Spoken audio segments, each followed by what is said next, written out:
What's up, guys? I want to thank those of you that participated in my Snapchat Q&A.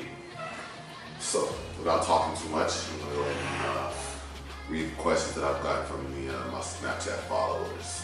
First question is, where am I from? I'm from Miami, Florida. Sunny, the beautiful Miami, Florida. Let me go ahead and show you guys how beautiful it is. Alright, this is Miami. It looks like this when the weather's not too bad. This is what Miami looks like. Nice, sunny, clear skies. Alright, cool. Second question. Second question is from Kenzie, London. I'm sure she's gonna get mad at me saying her full name, but her question was, for fasted cardio, should I drink water or literally have nothing? For fasted cardio, you can have water. Fasted meaning you can't eat anything, meaning no supplements. The only supplement I recommend to my clients is a fat burner, and I have them drink 8 ounces of lemon water and a fat burner. Then I have them do their fasted cardio. So fasted cardio, you're not having any food, absolutely none, no food at all until you finish your cardio session. So if you eat anything, you're no longer fasting. That defeats the purpose. All right. So third question. Third question is from KINGJEMES. He asks, I guess he lost a lot of weight, and he asks, is it possible to lose excess skin without surgery? When it comes to excess skin, depending how severe it is, it might require surgery. Working out by itself, if you have a lot of excess skin, you can't really depend on working out to tighten everything up. So let's say you weighed 400 pounds, you got down to 190, 180, you're gonna have a lot of extra skin left over. Usually 90% of the time you will have to get surgery to get rid of the extra skin. Alright, so depending how severe it is, yeah, you might need surgery to get rid of excess skin. It's like women when they get pregnant, they have that. Some women, depending on their genetics, some women have the extra skin from the pregnancy. And usually, sometimes it really doesn't go away. No matter how lean you are, you might have like lean arms, your legs might be lean. You might have like some upper abs and obliques, but you still have the extra skin down below. The fourth question is from IHA Eddie. I hate Eddie. All right. I don't know. I hate Eddie. Maybe it's ex-girlfriend of Eddie, or Eddie hate himself. All right, cool. If I'm pronouncing your name wrong, just snap me and let me know. I'll pronounce your name wrong and I'll put some respect on your name. All right, cool. So I hate Eddie asked me. My question is, how do you calculate the macros when you eat at Chicken Kitchen? So the Chicken Kitchen, I don't know if it's nationwide, but it's a restaurant down here in Miami, Florida that I always go to eat either. When I don't feel like cooking, when I feel lazy, I go to Chicken Kitchen. They have everything that you might need. They have chicken, rice, vegetables. So you can eat out in Miami and still stay on track on your diet. So he asked me, how do I calculate my macros when I eat at Chicken Kitchen? When I go to Chicken Kitchen, I always tell them how much rice that I need. I want, because they'll overdo the rice. And me, if it's on my plate, I'll eat it all. Alright, so I always tell them maybe 1 scoop, and I kind of eyeball it. I've been doing it for a while, so I kind of eyeball it, and I can actually tell what half a cup of white rice or half a cup of brown rice is. And I already know the macros for half a cup of rice. So I eyeball it. When it comes to chicken, I asked the guy, they actually put 8 ounces of chicken. I always get double chicken, so one side of chicken is only 4 ounces. So 4 ounces of chicken is only about 22 grams of protein. I mean, I memorized all these things because I've been doing it for a while. And 8 ounces of chicken is about 44, 46 grams of protein. So the way I measure it, I eyeball it. I mean, sometimes I carry my food scale with me to these restaurants, Because I can really tell how much it is, I don't really bring it all the time at Chicken Kitchen. But you can also bring a scale and have them weigh your shit. I mean, shit, it's your food. Tell them weigh it before they put it on the plate and see how many grams it is, how many ounces it is before they serve it to you. All right, that's one way of doing it. The way I do it is eyeballing it. I'm able to tell how much 8 grams, 8 ounces of chicken looks like, or 7 ounces. I might be about 1 ounce off, but I can tell it's around 7, 8 ounces. All right. So fifth question. All right, from Jen. Jen is she used to be one of my online clients, and she asks, "How are you such a beast? And do you do competition?" All right, Jen. How am I such a beast? I don't know. You don't become a beast. I guess you can become a beast, but also it's also within. Anybody can't just become a beast. It has to be within you.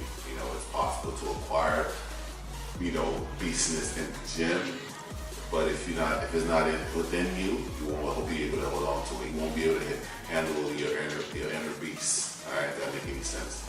But yeah, to become a beast, you have to go hard every fucking day. No excuses at all. All right. And do I do competition? I've competed once in men's physique, and I plan to do another one this year. I don't know which show yet. Maybe at the end of the year, maybe September, October.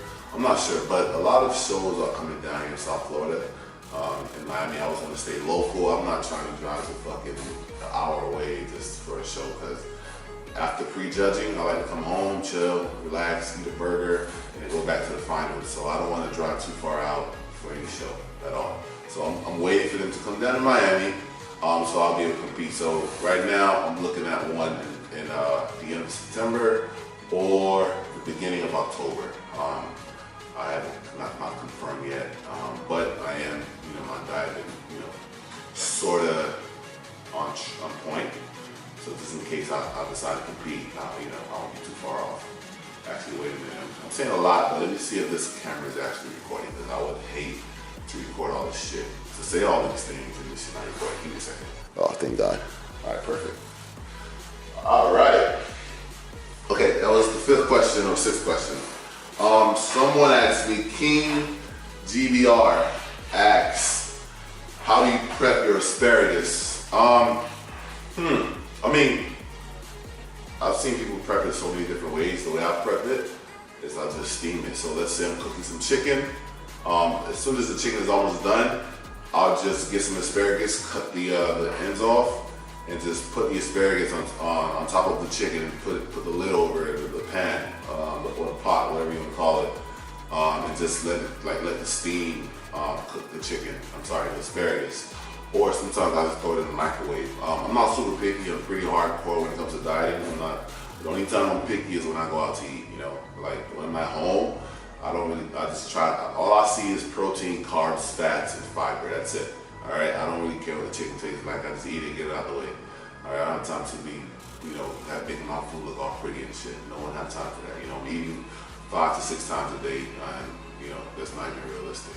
If you're eating that much, you just want to get them out the way. Eat what you have to eat, get it over with. When you go out to eat, have that 1 to 2 cheat meal a week, and then and while out, eat what you want to eat.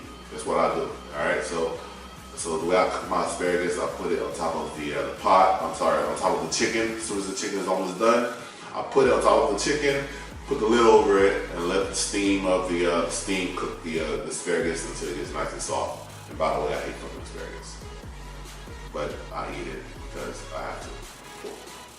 All right, the last question is macros.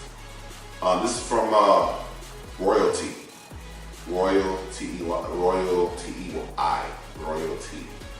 I'm hoping I'm pronouncing that right. If I'm not, Snapchat me. Let me know how you say it, so I can put some respect on it. All right. So her question was, what are macros? Why do I do it? How do you read labels? Great question. Damn. Last question too. All right. So macros.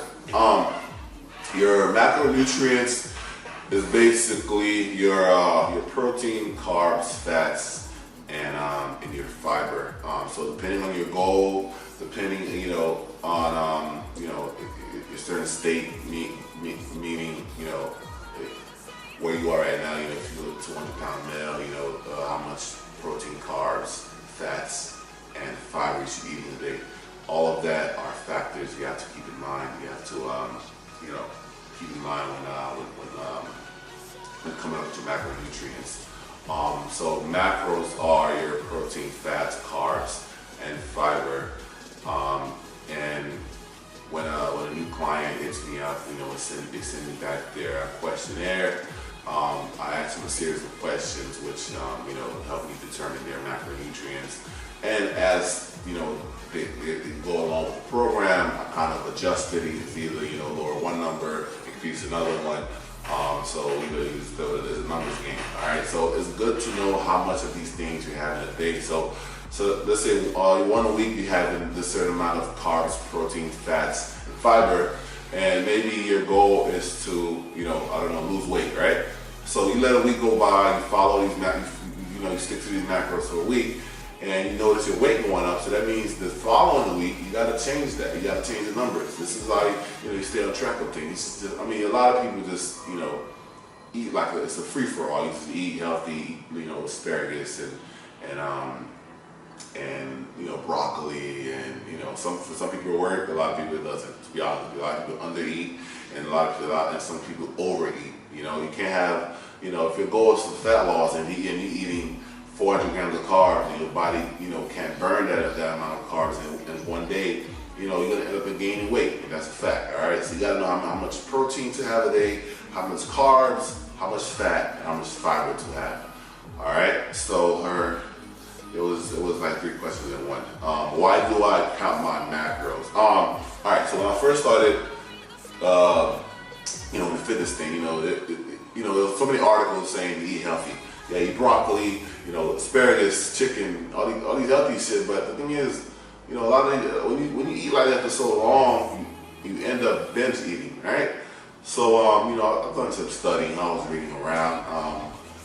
It was a YouTube channel I was watching. I believe the Hard Judge made a video about it. So they made a video about it. After that, I just started doing some research, and I was reading all these things saying you can pretty much eat some of the things that you enjoy eating while still able to stay on track on your diet. So you don't have to eat a whole bunch of broccoli and lettuce and salad every day.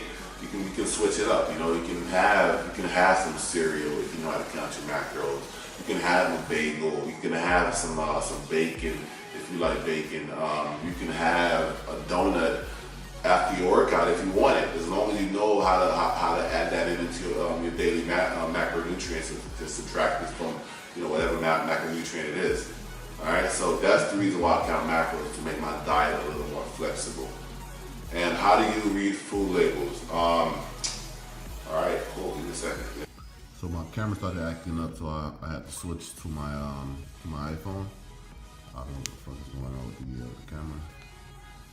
But anyway, so here's how to read food labels. So on every food label, you'll see the total fat. First, you'll see the calorie. You'll see the serving size. All right, this is a serving size is 1 cup, and within this one container is 2 serving size. All right, so that means 1 cup is half of the other 2, so it's 1 serving. All right, okay. So a lot of people would think this whole thing is one serving, but it's really not. What they failed to do was read the back of the nutrition facts, what the nutrition label is, and see that it's 2 servings in here. What happens is they'll think that they're eating 1 serving, but in reality they're actually eating 2. So 1 serving of this is 1 cup, and there's 2 servings in here. Okay, then you go down to the calories. So that 1 cup is 220 calories. All right, so if you have the whole entire packet, the entire 2 serving, you're eating 440 calories. All right, keep that in mind. All right, so 1 cup, that 1 serving is 3 grams of fat, 44 grams of carbs and 6 grams of protein, and 1 gram of, let's see if you can see that, 1 gram of fiber. All right, so if you were to eat this entire bag, whatever the serving size is, you multiply everything by that number. So if you eat the entire bag, so this bag contains 2 serving sizes, you'll multiply everything by 2. This is how these food companies trick you, because a lot of people, they don't know how to read the nutrition label, and they end up overeating. All right, okay. I hope this video helped a lot of you guys. If you have any more questions, hit me on Snapchat. I'm going to put it down below on the description box.